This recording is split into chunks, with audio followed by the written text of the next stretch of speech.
Fala galera, tudo bem? Tinha prometido fazer um vídeo sobre as oitavas da Euro, então é hora da gente fazer uma prévia geral desses jogos. Tem muita coisa para falar por aqui. A ideia não é prever resultado, não é dar palpite desse tipo de coisa, é muito mais tentar abordar alguns tópicos específicos de estratégias características dessas seleções e do que pode ser importante nos embates entre esses times pensando nas oitavas. Então tem muita coisa para falar, eu separei vários prints, várias telas, estatísticas específicas, outras coisas que eu vou falar aqui sem ilustrar exatamente em cima disso. Tem muito assunto, eu tinha pensado em fazer até um vídeo sobre cada um desses confrontos, para ter uma ideia de como isso poderia render. Então vou tentar reduzir o máximo possível, tenho certeza que mesmo assim vai ficar um vídeo maior do que o normal, porque o que não falta é assunto. Vamos começar dando uma olhada então na chave como um todo, acho que é uma forma para a gente dar uma passada inicial, até porque eu sei que todo mundo adora fazer previsão nesse tipo de coisa, e acho que o que dá para dizer é que de fato um lado da chave reúne várias das favoritas antes do torneio começar, né? Bélgica, Portugal e França no mesmo lado, pensando aí no chaveamento até a final,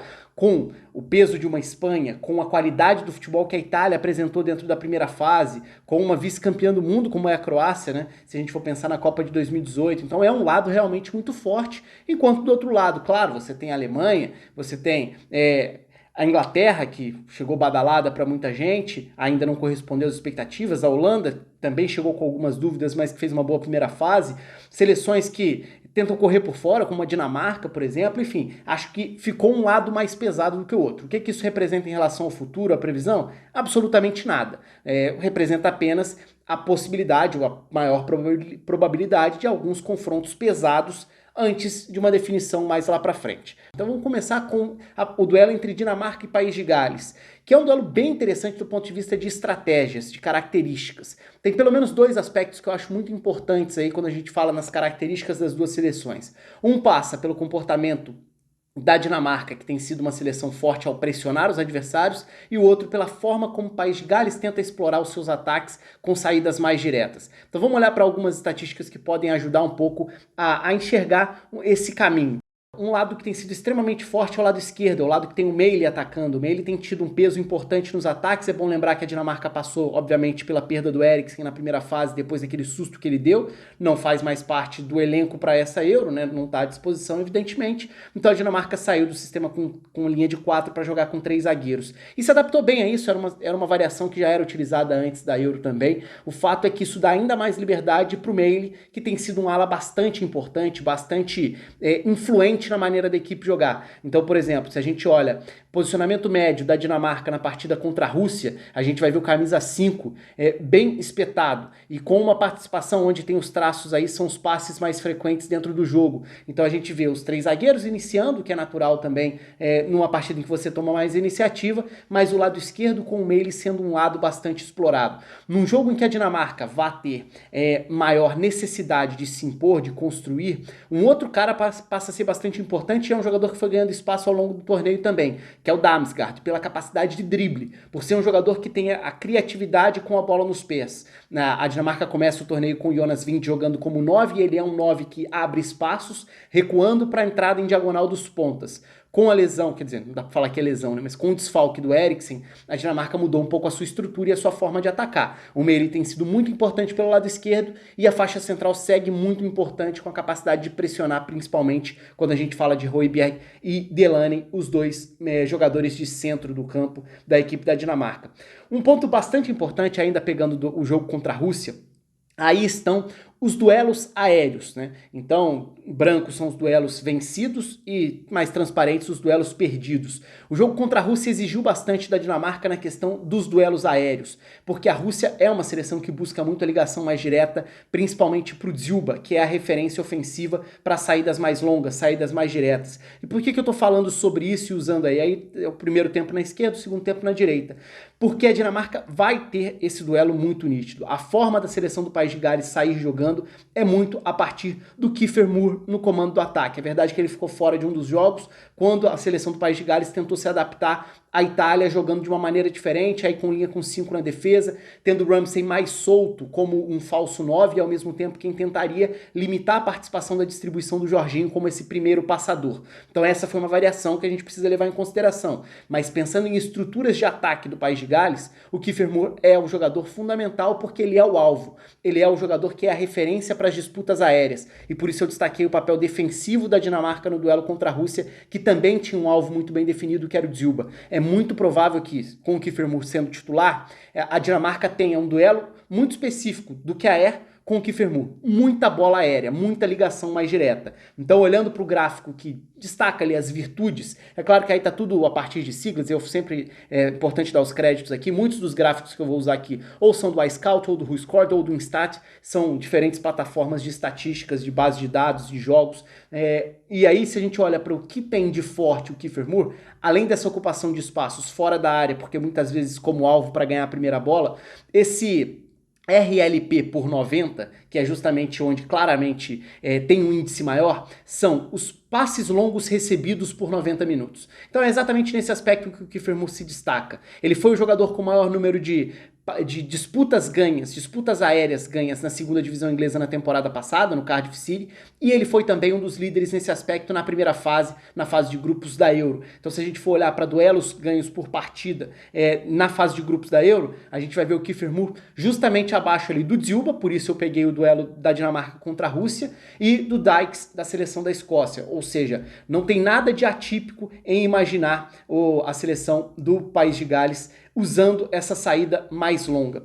E até por usar essa saída mais longa e mais direta, tem um outro aspecto que é muito interessante, que é, a Dinamarca fez jogos muito bons, sendo uma seleção extremamente intensa no momento sem bola. Sobe, pressiona, tenta encaixar a marcação, isso ficou muito nítido no duelo contra a Bélgica, em que a Dinamarca fazia uma partida fantástica, até o De Bruyne sair do banco, até o brilho individual das principais estrelas da Bélgica. Mas a Dinamarca ter essa postura acaba impactando numa outra estatística que vale a gente lembrar aqui, que é a estatística do PPDA, o número de passes permitidos por ação defensiva, que é um índice que tenta estabelecer ali uma métrica para dizer as seleções mais intensas. A Espanha foi a seleção que menos permitiu passes em média por ação defensiva, a Dinamarca está entre as principais, cedendo em média 8 passes até uma interceptação, um corte, um desarme, enfim. E por que isso é interessante de abordar nesse caso aqui? Porque a seleção do País de Gales não é uma seleção que tenta sair jogando, que tenta jogar curto, que tenta construir desde trás. Então até que ponto vai ser efetiva essa tentativa de pressionar da Dinamarca ocupando o campo de ataque, sendo mais agressiva? Porque se a gente olha para o número de passes curtos trocados por partida, a seleção do País de Gales é a segunda que menos passa. A seleção do País de Gales só tem menos passes curtos por partida do que a Suécia, que é a seleção de menos posse de bola ao longo da Euro. De que forma vai se dar esse duelo? Vai ser uma Dinamarca que vai precisar ser mais criativa, porque vai ter um adversário provavelmente jogando com um bloco mais recuado, vai ser uma Dinamarca que vai tentar recuperar rapidamente a bola, e o Højbjerg fez uma grande primeira fase, uma grande fase de grupos assim, mas até que ponto o País de Gales vai permitir passes no seu campo para a Dinamarca ter como ganhar essa disputa? Ou seja, é possível que se o País de Gales explorar muito essa saída longa, a Dinamarca vai ter que ganhar um outro tipo de duelo, que é um duelo aéreo. Não que não seja cômodo para a Dinamarca, de certa forma, se a gente pensar que Vestergaard, Kjaer e Christensen são zagueiros altos que podem tentar ganhar, tentar controlar essa saída do País de Gales. Além, é claro, de outra válvula de escape, que pode ser o Daniel James correndo em velocidade, talvez nas costas do Meili, talvez tentando acompanhar o Meili, vai ser com linha de 5, vai ser com linha com 4, e o Bale nisso. O Bale teve uma grande atuação individual na fase de grupos, sendo o lançador. De que forma o País de Gales vai enfrentar a Dinamarca é uma questão bastante interessante. Indo para o segundo duelo entre Áustria e Itália. A Itália foi uma das grandes seleções da fase de grupos, apresentou um nível muito bom, um futebol bastante completo, qualidade para pressionar, para distribuir, para superar pressão, para progredir no campo com a posse da bola, para acelerar pelos lados do campo, com combinações pela esquerda, com aceleração pela direita. Vou mostrar já um mapa de posicionamento médio da Itália ao longo dessa fase de grupos, mas do outro lado tem algumas dúvidas interessantes. Quais vão ser as escolhas por parte da Áustria? A começar pelo posicionamento do Alaba. O Alaba jogou de diferentes formas nessa fase de grupos. Foi zagueiro central num trio de defesa, foi zagueiro pela esquerda, num trio de defesa em dado momento, foi lateral pela esquerda.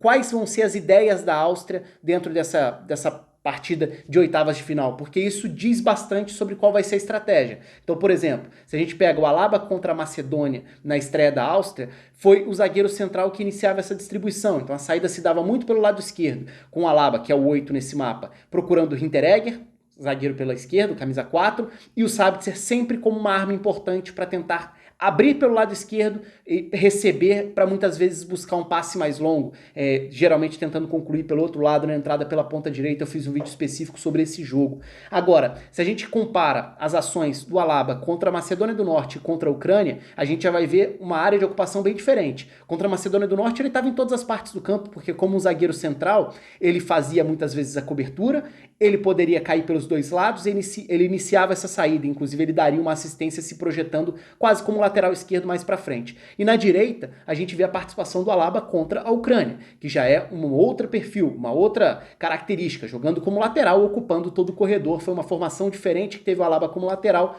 com liberdade para ocupar o corredor. Aliás, além desse aspecto, se a gente olha para o posicionamento médio da Áustria na partida contra a Ucrânia, a gente não vai ver só o Alaba sendo uma peça adiantada, né? Então ele é o lateral pela esquerda, mas com liberdade para ocupar o corredor, já que por ali não tem um meia tão espetado, né? Por ali o meia acaba liberando esse corredor. Um outro detalhe interessante nesse mapa é perceber o posicionamento do Sabitzer. Eu falei sobre o Sabitzer jogar como um meio-campista que recebe aberto na esquerda, no jogo contra a Macedônia do Norte, por exemplo, mas se a gente pega o duelo contra a Ucrânia, o posicionamento do Sabitzer já foi bem diferente. E, inclusive, nesse mapa, tem um jogador a menos em vermelho, porque Sabitzer e Arnautovic, o Arnautovic seria o 7 nesse mapa, eles estão dividindo o mesmo espaço ali. Então, por isso fica com um a menos. Mas o que é importante aí? O Sabitzer jogou mais avançado, centralizado. O Sabitzer é um jogador acostumado a uma alta intensidade de jogo também, pensando na característica do futebol alemão, como uma peça importante na equipe do RB Leipzig. Diante da Itália, será que o Sabitzer vai ser essa alternativa de um destino de passe, de um caminho natural na construção pela esquerda, ou ele mais uma vez vai ser um meia central avançado? E por que isso é importante? Não só do ponto de vista da construção da Áustria, mas do ponto de vista das prioridades sem bola da Áustria. Contra a Ucrânia, o Sabitzer cercava a marcação do Sidorchuk saindo. O Sidorchuk era esse primeiro volante. Contra a Itália, o primeiro volante é ainda mais importante como termômetro da distribuição da posse de bola. É o Jorginho. Então, se o Sabitzer jogar centralizado, avançado, ele possivelmente vai ser o cara para tentar limitar e incomodar o Jorginho nesse primeiro momento da saída de bola. Não que a Itália não tenha outras formas de sair jogando. Evidentemente a Itália tem. E se a gente pensa na estrutura média da Itália nessa fase de grupos, a gente vai enxergar um time que jogou um 4-3-3, mas tendo características diferentes para os seus laterais. Pela direita foi o Di Lorenzo, foi o Florenzi, foi o Toloi, diferentes jogadores ocuparam esse lado, mas de uma maneira geral, a Itália tem pela esquerda maior liberdade para o seu lateral, até porque o Spinazzola é um lateral com característica de ala que constrói quase como um meio, que foi um destaque da fase de grupos. Então ele se projetando por ali, tende a explorar o corredor que o Insigne abre ao centralizar e virar um armador a mais. O Jorginho é esse primeiro volante à frente dos zagueiros, e é o cara que faz a bola girar, mas ao lado dele tem um Locatelli que foi muito bem na fase de grupos. Aí tá outra questão. E o Verratti? O Verratti vira titular dessa seleção, o Locatelli mantém essa posição. Em tese, os dois disputam essa vaga no centro do campo, já que o Jorginho é fundamental na saída de bola e o Barella é fundamental ocupando uma área diferente do campo, que é uma área um pouco mais avançada. Tanto que se a gente olha para esse mapa, a gente vai ver que pela direita o lateral já não está tão alto, mas o Barella ocupa uma faixa como um meia e o ponta pela direita acaba sendo o mais avançado do time, porque em geral a Itália aproxima pela esquerda para acelerar e tentar encontrar o Berardi na ponta direita. Tem a alternativa do Chiesa também, possivelmente vindo do banco, mas o Berardi foi um jogador que era acionado justamente para esse momento final, para um último toque na bola, para uma definição de jogada, e acaba sendo uma forma muito importante da Itália construir e definir. Falando agora do duelo entre Holanda e República Tcheca. E aí a gente vai falar sobre um duelo importante, ou algumas características importantes, principalmente se a gente for olhar para o posicionamento médio da Holanda ao longo dessa fase de grupos, a gente vai enxergar uma Holanda com 3 zagueiros, e esse é o sistema mesmo na maior parte do tempo, com um jogador que fica bem descolado do restante do time, se a gente for pensar em termos de aproximação e de caminho natural da Holanda, que é o Dumfries, que foi um destaque. O Dumfries foi uma peça bastante importante na fase de grupos, sendo um ala muito agudo, um ala que, se não é o mais técnico, ele tem fôlego, ele tem a potência. E essa chegada no lado oposto foi importante para definir jogadas. Por exemplo, contra a Ucrânia, foi um lado extremamente forte da Holanda, para atacar por ali, para chegar por ali. Então a saída de bola vai se dar muitas vezes pelo lado esquerdo, até por ser o lado que tem o blind para iniciar essa saída de bola, aí vai depender de qual vai ser a área de atuação do Frenkie de Jong, que naturalmente é um jogador extremamente importante nessa construção da Holanda, mas pela direita tem um cara que vai estar agudo para definir. E aí se a gente for olhar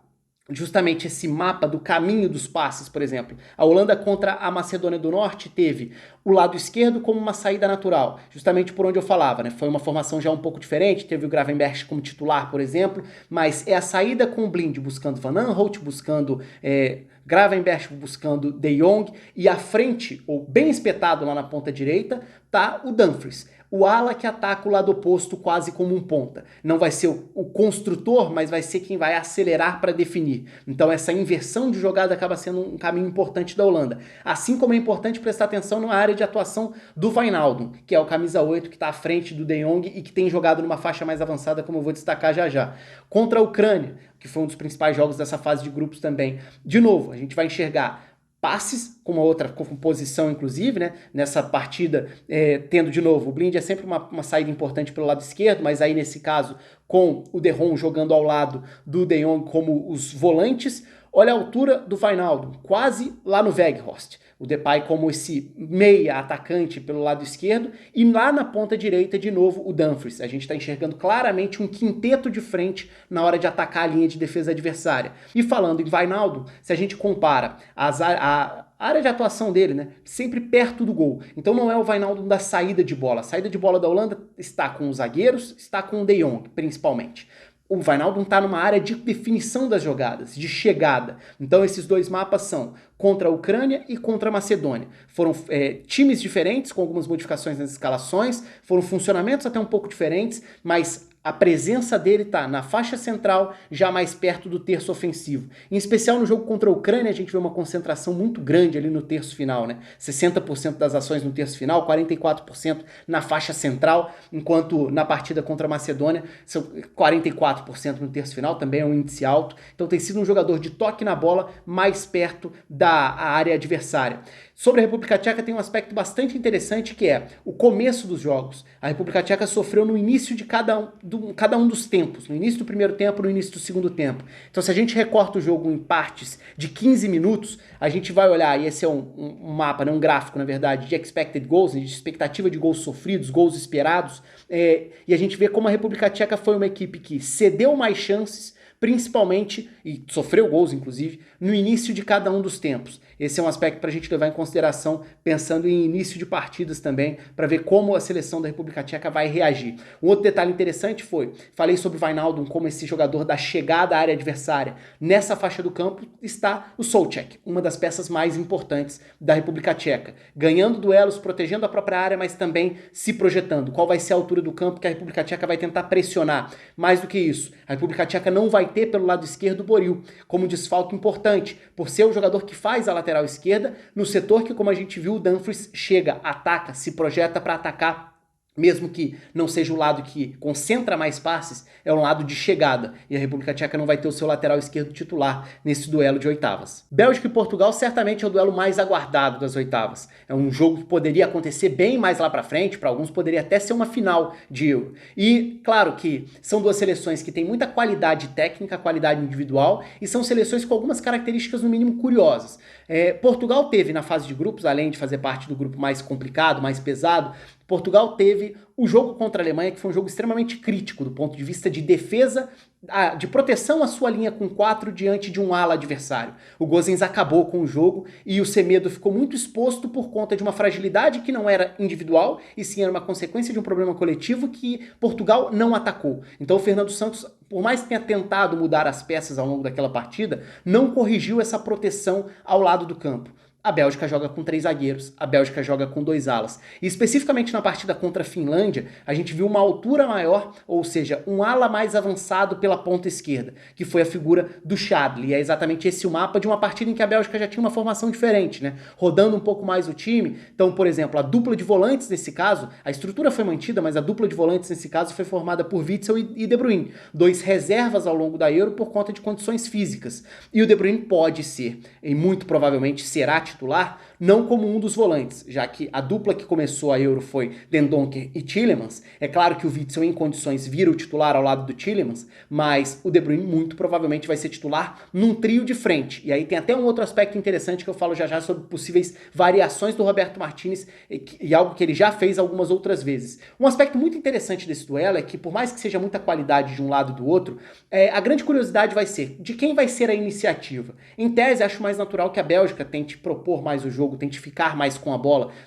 tente iniciar e trabalhar, elaborar mais a posse de bola desde trás. Mas não são dois times particularmente intensos na marcação, de grande pressão, de grande sufoco no comportamento sem bola. E isso a gente pode olhar através de algumas estatísticas diferentes. Por exemplo, no iScout tem uma estatística que eles tratam como intensidade do desafio ali, que é uma espécie de mix entre alguns tópicos, por exemplo, duelos, combates e interceptações por minuto de posse do adversário. E nessa estatística especificamente, Portugal só fica atrás ou na frente da Suécia quando a gente olha para os times menos intensos. Ou seja, para os times que menos têm ações defensivas durante o período de posse do adversário. Isso chama atenção. Assim como chama atenção quando a gente olha para o PPDA, que é o número de passes permitidos por ação defensiva, que eu já expliquei em outros vídeos aqui, que acaba sendo a métrica da intensidade das equipes, e a gente vai enxergar Portugal e Bélgica numa primeira página dos times que mais permitem passes por ação defensiva. Então não são os times que mais mordem, que mais pressionam, que menos permitem passes aos adversários. Portugal e Bélgica estão ali até com índices parecidos, e essa é uma grande curiosidade. O que isso vai representar do ponto de vista de estratégia? Quem vai pressionar mais? Quais vão ser as ideias? Qual vai ser o comportamento sem bola? Ou você vai esperar um pouco mais para tentar explorar contra-ataques? De que forma as seleções vão lidar com o fato do adversário ter qualidade para construir com a posse da bola? Essa é uma das principais curiosidades, está no comportamento sem bola das equipes. É importante a gente lembrar de mudanças de Portugal ao longo da fase de grupos também.